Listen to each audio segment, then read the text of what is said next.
Well, the next project for the sustainable home is to convert this very dodgy, dilapidated asbestos garage into a small new dwelling. So it'll be a ground floor studio / meeting room for our workshops, and then upstairs is the granny flat. But hopefully Pierre's there and he's not a granny.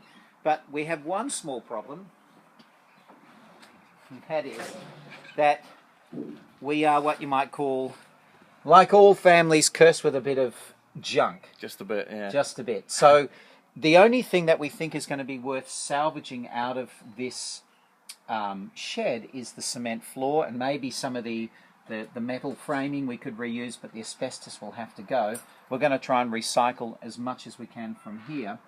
But the point is that this is about 54 square metres and an amazing space to be able to put in a new unit as part of the sustainable home. And so what kind of things do you think of putting in there? I mean, like in terms of kind of like a sustainable, because this is going to be like almost like a Mark II of the kind of the Forever Project house that you've got at the moment. So you kind of think of putting like solar stuff in and absolutely discussing the possibility of possibly kind of composting toilets and various other kind of features like that. I think so. Yeah. And really trying to reuse as much as we can and use recycled products and to make it as energy efficient as possible. Now, it's not facing the right way, so it's actually running north-south, so it doesn't have a lot of space to get the winter sun, and large, long walls running east and west, which means it could heat up in the summertime. So we need to be very, very careful with the way we design it, but that's not going to be a problem because we've got some great architects involved. So we'd aim to use recycled products,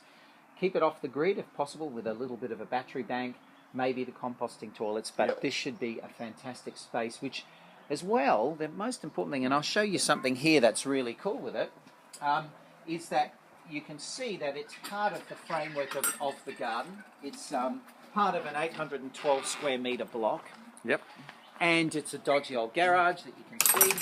Yep. And this beautiful tree is symbolic and important because typically in Perth, what we do when we want to infill is we just knock down everything that was there and plonk another big house in the back. Yeah. Whereas this is saying we can take the footprint of this garage, as I said, 50 odd square metres, and transform it without needing to destroy anything. And the beauty of this is we will now have 3 dwellings on here and still have this beautiful community space that we share. Yeah. So we don't lose the trees, we don't lose all the things that are wonderful about a suburb, and we still get to do the density infill. So this small house kind of idea, which is taking off in Europe and America, that's the kind of thing that we're doing here. So you're really kind of cornering the niche from the actual kind of the popularity of the kind of tiny house movement to start off with, and just adding a few kind of, I mean, not that tiny houses tend to be kind of, they tend to be quite eco-friendly anyway, just because the minimalist kind of concept that they have and stuff, but it's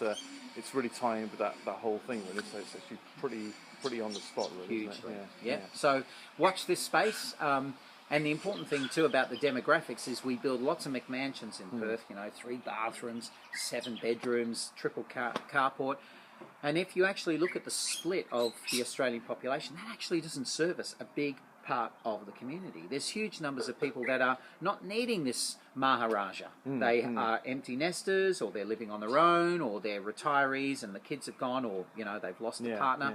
In other words, the point being, there is a huge role for what they call the granny flat, which is just helping to cater for that niche. So they're much cheaper to build, they don't have as big a footprint, they're much cheaper to actually manage, and that's what we're looking to put in here. And less rooms to clean as well. Hey, hallelujah, that's right. So watch this space. This dodgy old asbestos shed will over time be transformed into something really amazing. Sounds like an interesting project for the Forever Project. Here. That's right. Yeah. Okay, splendid. Right, nice one. Boink.